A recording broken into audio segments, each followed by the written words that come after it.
Have you ever felt like you are marketing your services to everybody, but no one is buying? You see everyone else doing the same thing and they are getting client success stories, but with you, no one is buying. What if I told you the key to attracting your ideal client is actually knowing who they are? Stick around because I'll be showing you how to find out who your dream client is.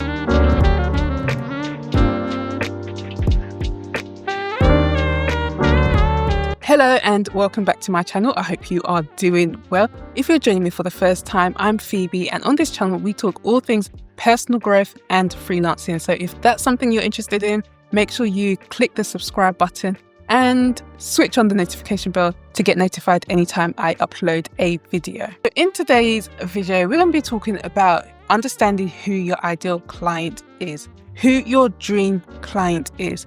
Now, one of the problems that I'm seeing is that many freelancers are marketing their service. They're talking about all what they do and everything, but no one is buying, or you get one or two buys and you think, yes, I must be doing something right.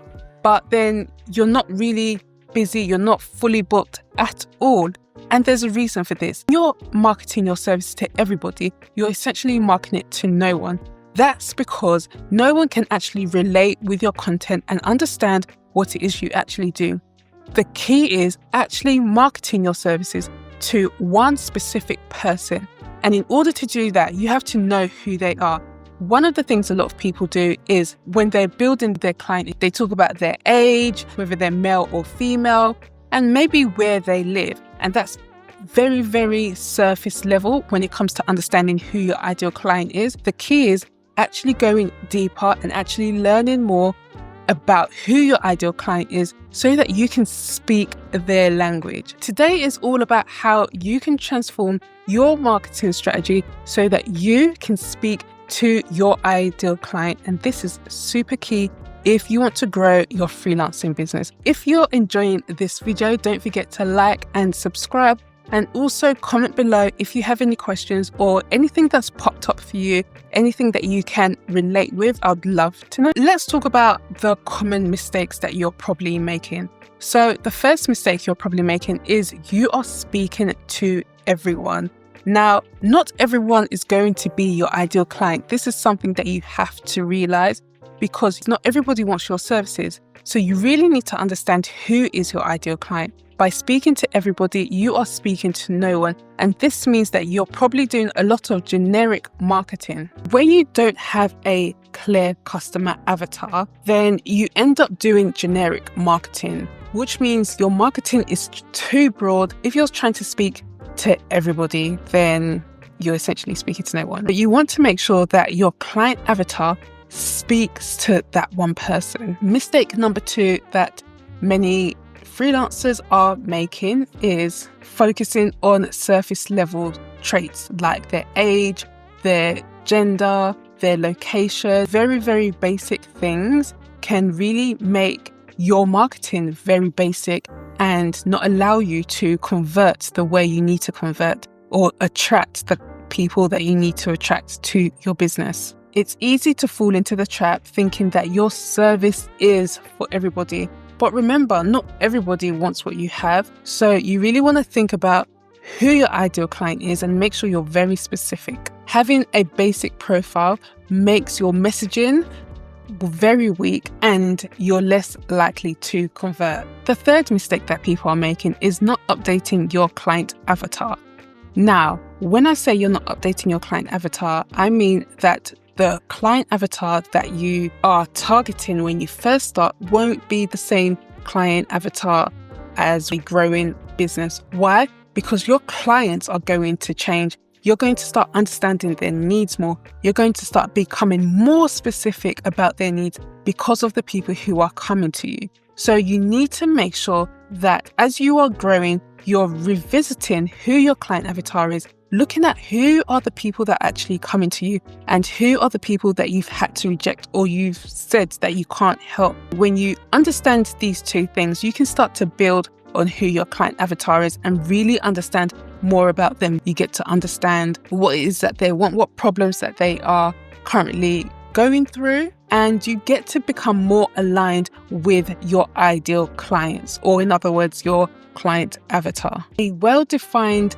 dream client avatar will really minimize the risk with wasted money, wasted marketing efforts, and also make sure that you are aligned with your dream clients. You don't want to waste your marketing and your efforts on people who are not your ideal clients.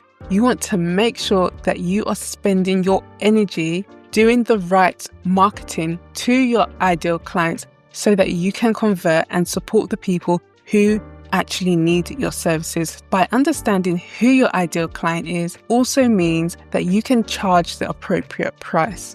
Sometimes when you're first starting out, you might not be charging as much as you would like, but as you continue to grow, you can understand who is ready to invest and how much. Then you can speak to them, you can understand their language a lot more. That is very key when it comes to understanding and updating who your ideal client is. How do you actually create your dream ideal clients? Step 1, you need to get clear on who they are. Yes, you can have all those generic information, so like their age, their gender, their job title if necessary, and all of those sorts of things. Those are very good. But then you want to take it a little bit more deeper and understand their goals. What is it that they actually want? What problems are they actually dealing with? And what's stopping them from actually getting there? Also, one bonus one is actually understanding what have they already done in order to try and achieve their goals? What are the challenges that they're facing? This is key because you're going to use all this information when you are marketing your services in the copy that you're using. When you understand all these things and you take it another level down, then you start to go deeper and understand who they are and what it is they're actually struggling with, because it's the struggle, it's the dream that you're going to be talking about in your marketing. What is the problem and how can they get out of that problem? What have they done before? You're going to make your services look like something they haven't done before to get the goals that they want. Again, you want to think about their life situations. Are they an introvert? Are they an entrepreneur? Are they in full-time career? Are they an extrovert? All these things take it that much deeper. Number 2, you want to understand their pain points. Now, this is super important. Why? Because their pain point is actually going to tell you what it is that they are dealing with at this moment of time. They are going through something and you have the solution to it. Understanding what they are facing right now, what challenges they are going through, what have they done before, what have they done in order to try and overcome their challenges. The next thing, step 3, is you want to understand their desires. What is their dream? This is super important. You need to understand what it is they actually want. What is their goals? What is their aspirations? By understanding this, you'll be able to weave this into your marketing and use your services as the solution for them to get closer to their dream or their desires. Maybe they want more freedom or financial security, or maybe they want better health. Think about what their desires is. Step 4 is create a backstory. Now, what do I mean by creating a backstory? For those who are in business, this would be really good because you can understand where are they actually coming from. Are they overwhelmed with admin work? Are they struggling to balance family life? This is far too common for entrepreneurs. So what is the backstory? Try and visualize what they're going through and try and connect with them that way. Then you start to understand what is going on behind the scenes. Again, this takes it that much deeper into understanding who your dream ideal client is. And then step 5, you want to refine and update. As you engage with your ideal clients, keep track of feedback, learn why they came to you in the first place and how they felt about your service, how you have helped them. These things will help you to keep track of who your ideal client is and really speak to them when it comes to your marketing. You now know how to attract your ideal clients by understanding who it is they are, their pain points, their backstory, their desires, and also making sure that you're keeping up to date with them. allows you to target your marketing more efficiently and effectively, making sure that you are attracting those who are really interested in what you have to offer and how you can be a solution to them. You'll be able to craft messages, or your messaging within your marketing will be much more clear. It will be persuasive as well, because you know how to speak their language. Your marketing efforts can become more focused and more impactful. This means that you are more likely to convert your ideal clients and build that customer loyalty. If you've been feeling disconnected from your audience and you feel like you haven't been getting the clients that you want, then this is a good place to start. Start by understanding who your ideal client is, and this will really help you to level up your content and your marketing efforts. If you found this really helpful, let me know in the comments below. And also don't forget to like and subscribe. And that's it from me. I'll see you in my next video. Bye for now.